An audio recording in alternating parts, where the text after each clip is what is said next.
Después de la derrota de Marco Antonio a manos de Agripa, realmente, en Actium, en la bahía de Ambracia, es dueño de Roma Octavio y va a matar, va a ejecutar a Cesarión, el hijo de César y Cleopatra. En situaciones raras muere Antino, el hijo mayor de Marco Antonio y Cleopatra.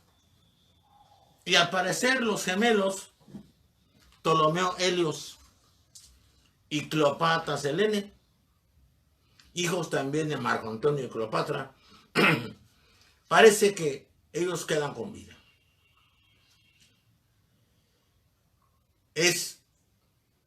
Octavio llega a Roma y trae la paz. Renuncia a todos los cargos que no tenía el Senado y declara que todo el poder es del Senado.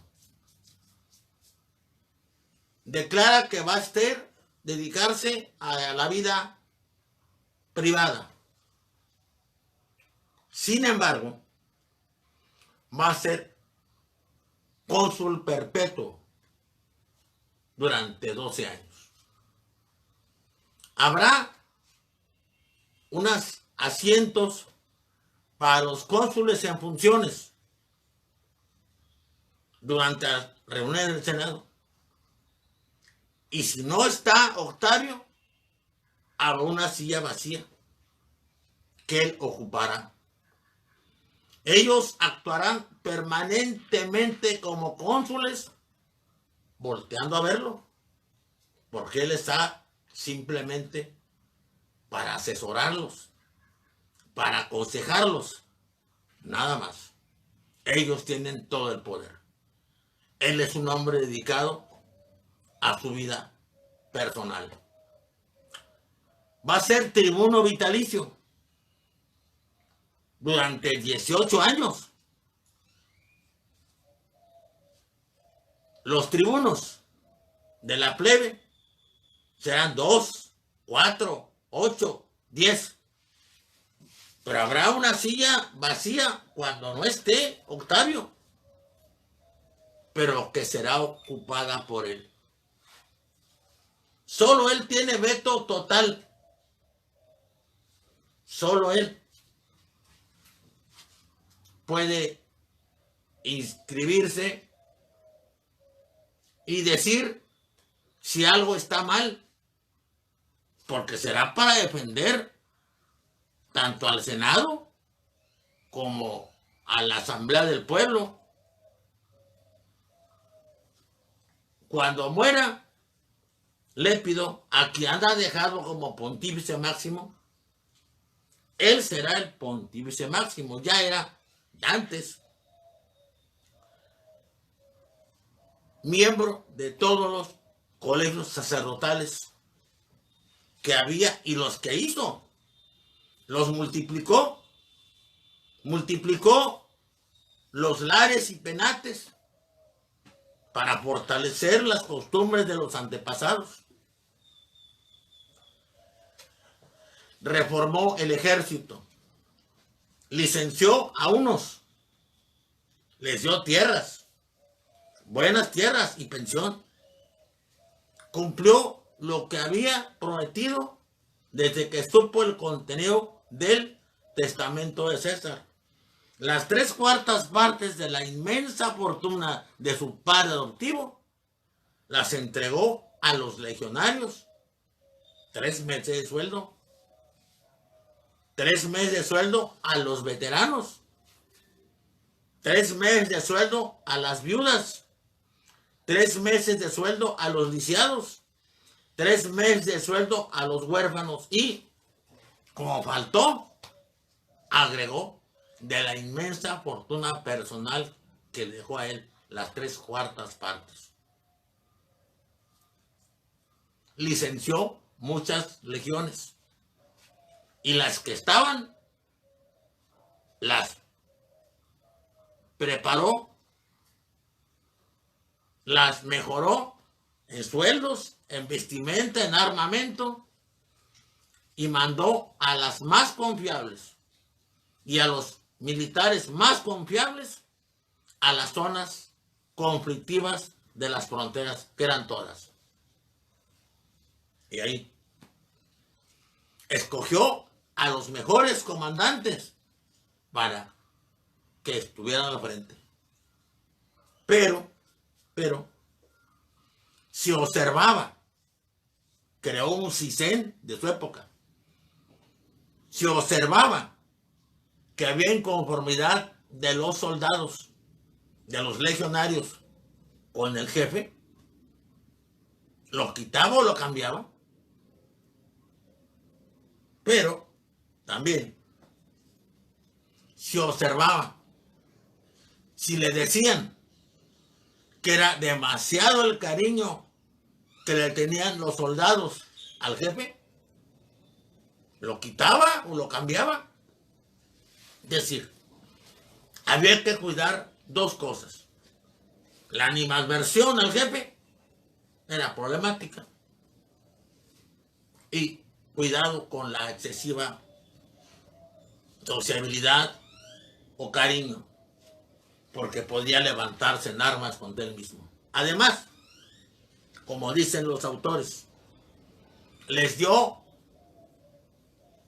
a ganar, los dejó hacer negocios. Dicen los que saben de esto, sabiendo que tenían mucho que perder y poco que ganar, si en vez de estar en paz se levantaban en armas, garantizó la lealtad de todos. Él es el que crea la Guardia Pretoriana, un grupo de soldados de élite, de legionarios de élite, mejor armados, mejor vestidos, y ya había reducido el tiempo de militancia en el ejército de 25 años a 20. Y el de los legionarios pretorianos lo redujo a 16. Con un sueldo del triple de todos los legionarios de Roma. Esto se va a ir viciando con el tiempo, pero en esta época funcionan de una forma eficaz, increíble. Y la lealtad de este tipo de guardias presidenciales de aquella época es indiscutida. Creó otro cuerpo, los vigiles, los vigilantes. Una extraña combinación, pero feliz, afortunada, de policías de ciudad y de bomberos. Había muchas construcciones de madera aún en Roma. Ya hablaremos del incendio de Roma en tiempos de Nerón, para decir que también no es muy cierto eso de que él lo provocó, y menos cierto es que estaba tocando la lira mientras Roma ardía. Lo que sí es cierto es que quiso aprovecharse del incendio, como era normal. Estos vigiles también eran 5,000, los pretorianos 10,000, y también ganaban un poco más que los legionarios y un poco menos que los pretorianos. En esta época nacen dos escuelas de derecho ya formales. Los pretores que se han ido especializando en la práctica. Primero el pretor urbano, lo saben mis niños y niñas alumnos de derecho. Y luego el pretor peregrino. Pero ahora hay pretores, abogados acusadores, hay abogados defensores, hay abogados magistrados, empieza a haber abogados jurisconsultos. Surge un grupo que se van a llamar los sabinianos. porque de una forma u otra, él ha formado esa escuela. Pero curiosamente se llama así por su mejor discípulo, Sabino. Esta escuela tiene proclividad a defender lo que serán los senados consultos y las constituciones imperiales. Es una nueva forma de ejercer el derecho. Pero al mismo tiempo, como en todo, surgirá otra escuela llamada los proculeyanos. Esta escuela fue formada por Antistio Laveón, pero también se llama curiosamente proculeyana por un discípulo de él llamado Próculo. Y esta escuela es una escuela, diríamos, contestataria, rebelde, que añora, que no se traga el cuento de que siguen viviendo tiempos de república, sino que cree que ya estamos en otra forma de gobierno, que es el imperio, y quiere que el derecho siga las normas que se siguieron durante la república. Surge una ley que va a tener modificaciones diversas, la ley Fufia Canina de las manumisiones. Empiezan a ser restringidas. La manumisión es la libertad de los esclavos. ¿Por qué manumisión? Porque el dueño del esclavo tiene la mano encima. Dicho esto en forma figurativa, pero es real. Y manumitirlo es quitársela para que sea libre. A veces, este liberto gozaba de plena ciudadanía. Pero aquí empieza a verse algo que después va a ser evidente con Cómodo. Falta mucho. Van a ser impedidas siempre que se pueda estas manumisiones. ¿Por quiénes? Por los hijos. Los hijos no se reciben a perder el esclavo o la esclava, porque el papá, que va a morir, piensa que ya cumplieron con su ciclo de trabajo con él y los quiere dejar libres. Octavio, que va a ser llamado Augusto, venerable, va a aprovecharse también de aquel imperio del mal que tanto criticó. Cleopatra, cuando fue a Roma con su hijo Cesarión, con César, llevó a su grupo de gentes intelectuales. Ya dijimos que Cleopatra, aunque Octavio la haya difundido como una embrujadora frívola y malvada, la reina del imperio del mal, fíjense nada más, era una mujer muy brillante. Sabía latín, griego, hebreo y sabía los 7 dialectos que se hablaban en Egipto. Era la protectora de la biblioteca de Alejandría.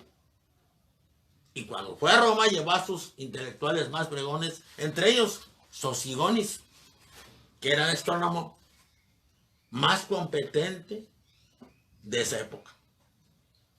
Y se dieron cuenta que el calendario de Roma estaba pésimamente mal.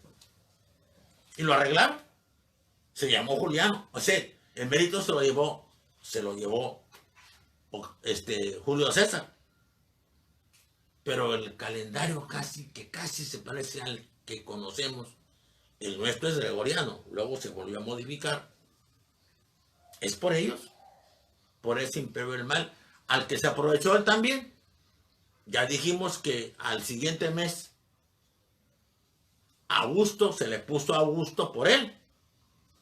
Igual que el de su padre adoptivo tuvo 31 días. Dictó 2 leyes más. Ya repito esto sobre la moralidad. Una ley maritatis ordinibus, o sea, la forma de ordenar los matrimonios. No quería que hubiera una mujer de 20 años soltera. Casada tenía que estar. No quería que un hombre de 25 años permaneciera soltero. Casado tenía que estar. Si estaba soltera la mujer, cuidado. Y si el hombre estaba soltero, no podía ni siquiera iniciar el cursus honorum en el Senado. Pero además, tienen que casarse y tener hijos. Esto era fundamental. Había habido demasiadas luchas internas, demasiadas guerras civiles. Primero Mario, luego Sila. Las guerras entre Pompeyo y César habían diezmado a la población de los senadores. Tenía que renovarse para que siguiera esa sangre, esa genética vital que ellos creían tener, y de hecho tuvieron, garantizara que Roma siguiera siendo la ciudad eterna. Luego veremos, cuando veamos a Marco Aurelio Antonino, alias Caracalla, la capucha con vestimenta, y que veremos que la ciudadanía universal, que ya fue poco universal, porque ya el 85% ya eran ciudadanos, no fue únicamente por impuestos, como a veces simplistamente se explica.